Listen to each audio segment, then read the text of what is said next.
Hey, it's Justine Marjan. I'm going to show you how to create these really easy waves using a curling iron. They can be worn as just everyday waves like this, or they're an amazing base for an updo or braids. So let's get straight to it. First thing you'll want to do for this look is spray hairspray all over. I'm using the Tresemme Micro Mist Hairspray in Boost. This is a level 3 hold hairspray, and it gives a little bit of volume to the hair, so I'm spraying all over. Brush that hairspray through with the wet brush. This is the Go Green Detangling brush, and I'm just working that through so that the hairspray is evenly distributed in my hair and so that I have no tangles when I'm working through with the curling iron. Now we're going to just work through the hair in sections. So I'm going to start on the right side of my hair. I'm going to put the back behind me, and then working 1 inch above the ear, I'm going to take horizontal sections. I'll clip the rest of the hair away. And then I'm going to use the GHD 1 inch classic curl iron. I love this iron when I want a tighter curl or when I'm working on shorter hair lengths. My hair is really long, but because I want to see more definition in those curls, I'm going to use this type of iron. Go ahead and take 1 inch sections, and then we'll insert the iron at the root. Drag it down enough so that it has room to wind up once.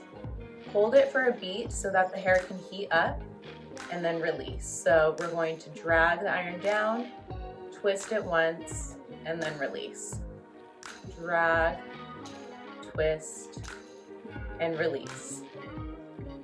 And then just slide it through the ends. How many times you twist and release it will depend on the type of wave and curl pattern you want to see in the hair. So if I wanted a tighter curl pattern, I would insert the iron and I would drag, twist, and release more often. I'll show you what that would look like. So I'd insert, release, and then I just do it right again quickly. I wouldn't drag the iron down as much. If I want a more relaxed wave pattern, I would drag the iron down more so that the waves look more relaxed.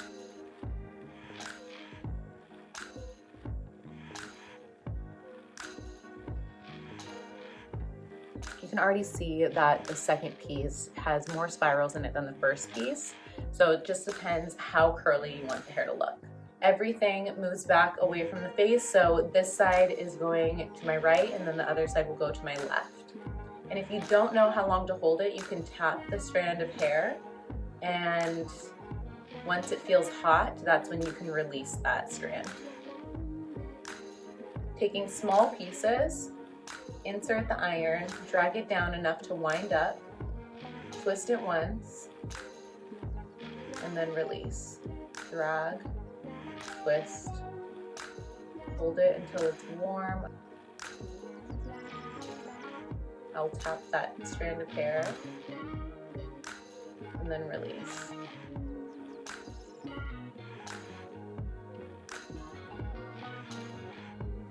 I've also seen girls do the same technique, but taking larger sections of hair and just sliding the iron through really quickly.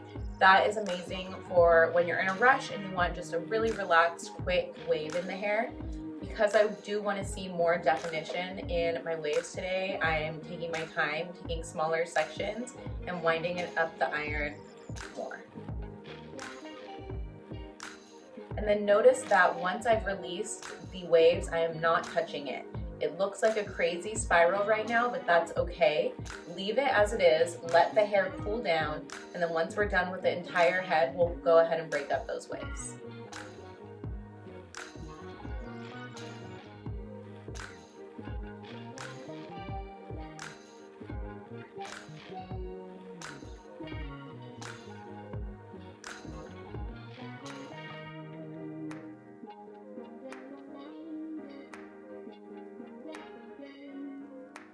When you start working towards the front of the face, you want to think about it a little bit differently because you want the waves to really frame the face. So I'm going to go ahead and take the sections that are right in front of my face, make sure it's really smooth at the roots, and then I'll insert the iron at the root, drag it down, then I'll start winding it up right around my eye and cheekbone because that's where I want to see that wave open and frame my face.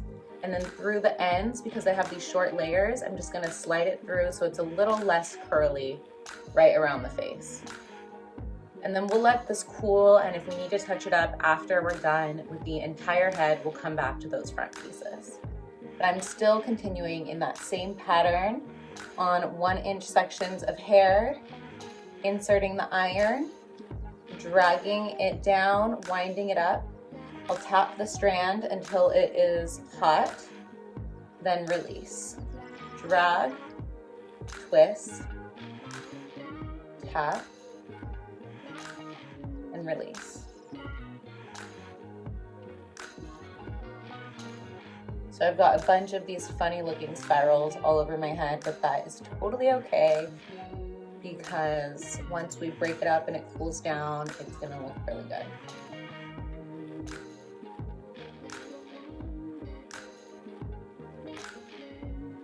One of the reasons why I like using a curling iron when I do my hair is that I get that control at the roots that you can't get with a wand.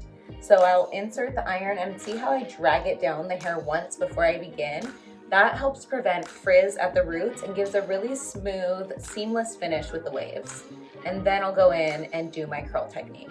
This is something I usually do before I do any types of curls with a curling iron so that the roots are really controlled. I love using GHD tools because I know that they are not damaging the hair.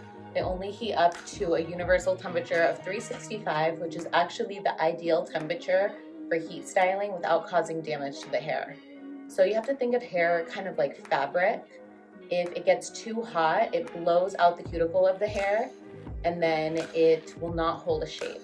So there is an ideal temperature. I know a lot of people think that the hotter the iron, the better, or the more effective it is. That's actually not true.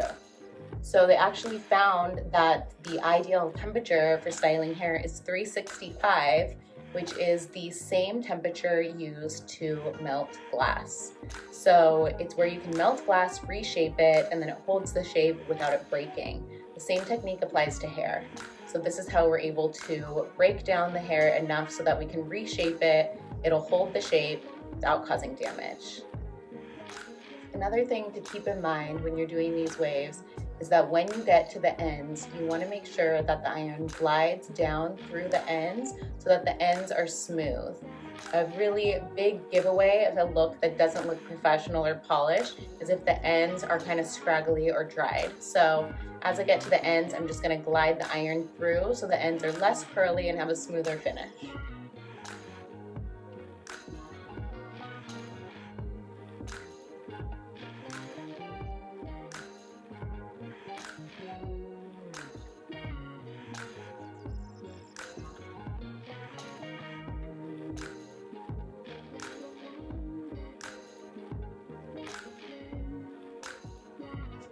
Okay, now I'm just gonna go in with an iron and make sure the pieces that are framing my face are really flattering. So think about taking a triangular section from the parting.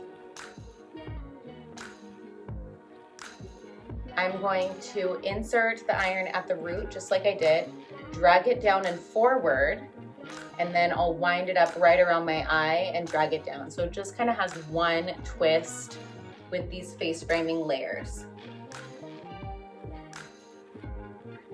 So dragging the iron forward so the hair really frames my face. Oribe Dry Texture Spray is basically the holy grail of dry texture sprays. It's kind of like a dry shampoo and a hairspray mixed together, and I love it because it leaves the hair with a lot of volume and a little bit of hold. So I'm gonna spray this throughout, focusing at the roots and then through the mid-lengths. And I love to use the butterfly technique when I'm finishing the hair so that I can make sure the product is really evenly distributed. So I will lift up the hair and then slowly release it and shake it out as I'm spraying the product. And then if you want more volume at the roots, spray it right at the roots and we'll massage it in.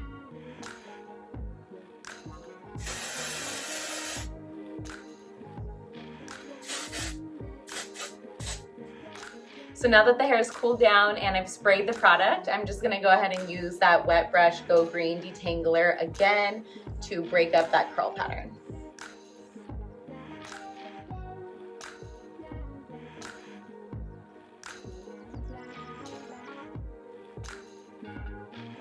And then this is where you see what shape the curls took, and if you need to go back and touch up any pieces, you can go in with your iron and reshape it.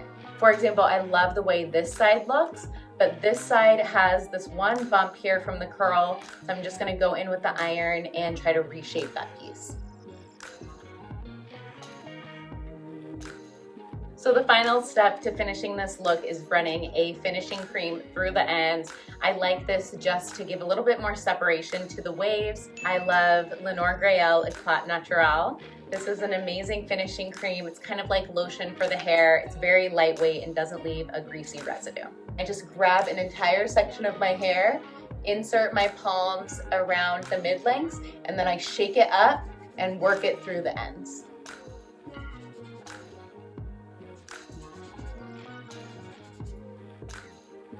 So you can see just by adding the finishing cream how different this side looks from this side. So again, I am inserting about a dime size amount into my palm, running it between my fingers, making sure it gets between the fingertips, and then I will tilt my head so I have all of my hair from one side to the side, insert my palms about the mid-lengths, and then rub my palms together as I work it through the ends.